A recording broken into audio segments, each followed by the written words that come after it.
Hello, my name is Corey Full Strike, and today I am here dressed like the shiniest effing fool y'all have ever seen in your lives. Because I'm trying to mash the panache, the pizzazz, the absolute idiocy in terms of visual appearance of this man, Jordan Peterson. Ladies and gentlemen, I am a comic, I am a scholar of religion. Above all, I am a Christian, and it kills me to see someone who I can only classify as an avowed atheist. Has this man ever made a profession of faith in his life? Try and teach the Bible. It's disgusting. It hurts my soul more than the thousands of pieces of reflective material on my body are currently hurting my skin. And these are digging, I'm bleeding under this for science. I am sorry to besmirch the reputation of a man who dresses so poorly. He besmirches himself, but I'm going to react to what Mr. Peterson here is saying in hopes of clarifying, as someone who actually believes in the Bible, in Christ, what the story of Cain and Abel is actually about. So, take it away, Fool Peterson. So, the spirit of Marx is a very old spirit. It was alive in the French Revolution. It was alive in the Soviet Revolution. You can trace it all the way back to the story of Cain and Abel, as far as I'm concerned. And the story of Cain and Abel is the story of the fundamental human dynamic after the fall of man. So, insofar as we're historical creatures, the story of Cain and Abel lays out the essential psychological conflict that characterizes human beings. And so you have... That part I do agree with. Cain on the one side. So Cain doesn't bring his best to the table. He makes second-rate offerings and lies about it. And then they're not accepted by him or his fellow man or women or by society or by God. And that makes him bitter. And instead... I mean, the women part, why is he throwing... Women? Women are in the story. What the fuck? Instead of learning, he takes his complaints to God and he says something like, well, what the hell's going on here? I'm breaking myself in half, making my sacrificial offerings and everything's being rejected. What kind of stupid cosmos did you produce? And God says to him something very interesting and complicated. He says something like, you're blaming your bitterness on your failure, and you have failed, and you know it, and you didn't have to. But it isn't your failure that's making you bitter. You've invited something in to inhabit you that's turned you against yourself and what's good. I mean, let's just go and see what he actually says. Why are you angry, and why is your countenance fallen? God says to Cain, if you do well, will you not be accepted? And if you do not do well, sin is lurking at your door. Its desire is for you, but you must master it. Sin has not entered in yet. Cain has not made a mistake at this point. This is right after the fall. God hasn't even given them any other commandments. God hasn't even, from what we know, commanded this sacrifice. Cain did this voluntarily, and then Abel saw what he was doing and went to copy him. Or at least as an older brother, that's how I read the story. That's how I imagine it happening. You have to keep in mind, if you are actually going to read the Bible as a believer, and not just some fucking psychologist, what are the roles being described here? Brother and brother. Not just brother and brother, the first brothers, older and younger brother. Sin crouches at your door like a sexually aroused predatory animal, and you invited it in to have its way with you. And there's a sexual metaphor there. Oh yeah. It's rough. You don't get to be a high school shooter till you've had 1,000 hours of brooding over your misery. And so that's what God tells Cain, and that makes him violently angry and murderous. And so he kills Abel. He kills his own ideal. And Abel, you have Cain who makes poor sacrifices and whines about it. He's the perennial victim, shaking his fist at God in the world, refusing to learn from his experiences. And you have Abel who makes the right sacrifices and aims upward. That's the pattern. Two spirits. That's the Joker and Batman. That's Lex Luthor and Superman. That's Voldemort and Harry Potter. It's Satan and Christ. Like it's this eternal recurrent pattern. And one of its manifestations is Marxism. Okay, so is Satan Christ's brother? You idiot. Is that what you're trying to say? That they're brothers? That Satan is a child of God? See, this is why you can't have freaking idiots do theology, because he just called Satan a child of God. No, obviously no. Let's take a look at what the story actually is saying. This is the first sacrifice in the Bible to God. Adam and Eve don't even make sacrifices that we know of. Think about how consequential that is. Think about if you're in Cain's position right now, your parents just ruined creation. Like, why are they sacrificing anything to God? Because Cain still believes in and loves God. He's not being molested by sin. He is being corrected by a loving creator who he is already in relationship with. The conversation God has with Cain is obviously not there first. Right? No. This is part of a developing dialogue between the two. And yes, Cain's initial sacrifice of plants, not living animals, think about that distinction for a second. Plants is not satisfying to the Lord. But does God tell him, go sacrifice a cow? Does God tell him you didn't bring the best plants? No, he just says, if you do well. Cain has no other information to go off of at this point. So what does he do? He evaluates himself. He evaluates his life.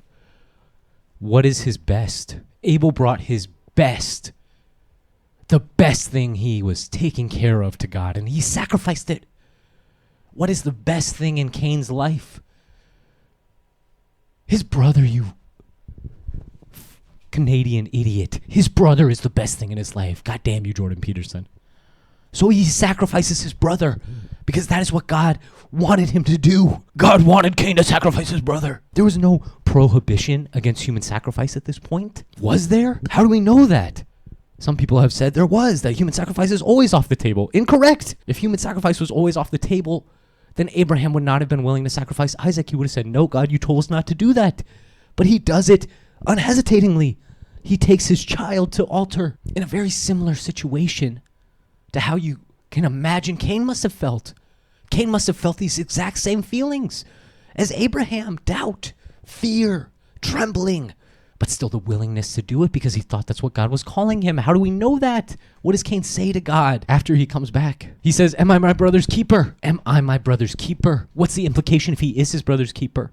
If Abel is a part of his herd, if Abel was the best of his flock, then obviously he was the one that had to be sacrificed. How do we know that? Well, if we go back, the curses that God puts on Cain are a direct refutation of the exact curses that he lays on Adam.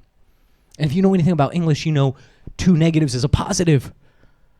If you get cursed out of the curse, then you're not cursed anymore. Hello? God tells Cain that he will establish no lands. He will be a wanderer for all of his days. He will not farm and work the ground as God cursed Adam to do because he has transcended that through his willingness to sacrifice even his own flesh and blood, which neither Adam or Eve were willing to do, obviously. Eve was not willing to sacrifice her own fleshly desires by eating the apple, and Adam was not able to sacrifice his own flesh by abandoning Eve. They both fell at that point. Cain did not fall there.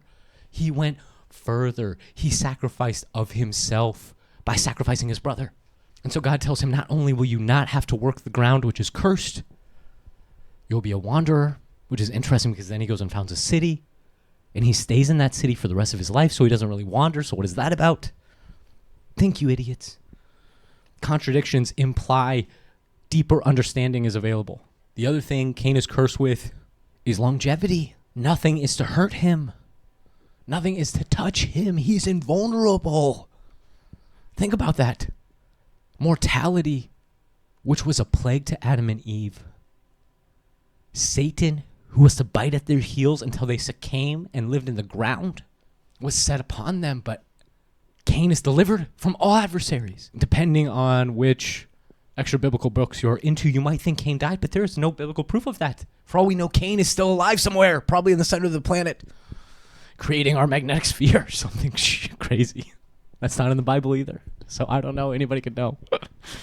I'm saying if you are a Christian, if you believe only in the books of the Bible, then you have to see the pattern of Cain and Abel, not as a further degradation of humanity, but as a refutation of the sin in the garden, as proof that humans can transcend.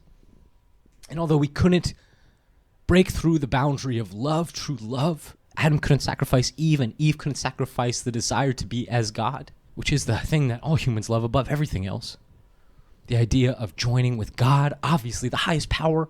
Yes, if you could marry God, you would. Anybody would. Idiots. Read your Bible and understand that everything that happens in that book is for protagonist good. And Cain is the protagonist of Cain and Abel. Think about it this way. If Cain didn't kill Abel, then Christ might not have been born. Do you know he would have for sure? No, you don't. Because Adam and Eve might not have had Seth if Abel had not been killed. Or maybe Seth and Abel would have quarreled. Or maybe a million things could have happened. There's no way to trace history, assuming some level of literality to this text, that these were real people in some way. But even if you take them as concepts, conceptually, you still must admit that Cain had to have killed Abel, had to have sacrificed him if he was to offer his best. And all older siblings know what this is about. All older siblings have raised their younger siblings in some way, and we know what it means to have ownership. Not in the same way a parent does at all, but responsibility. They are your charge. You are your younger sibling's keeper. If you are a godly person, if you are trying to live to the good. So JP, I refute you, you idiot. You frickin' fool. Stop wearing iconography on your clothes like some kind of fucking saint And stop trying to think you understand the Bible when you don't. You don't even know Christ, you bastard. If you do, admit it. Say you love Christ if you do. Otherwise, shut the fuck up about the Bible, you fucking heretic. God damn it. Laughing, laughing, 'cause they're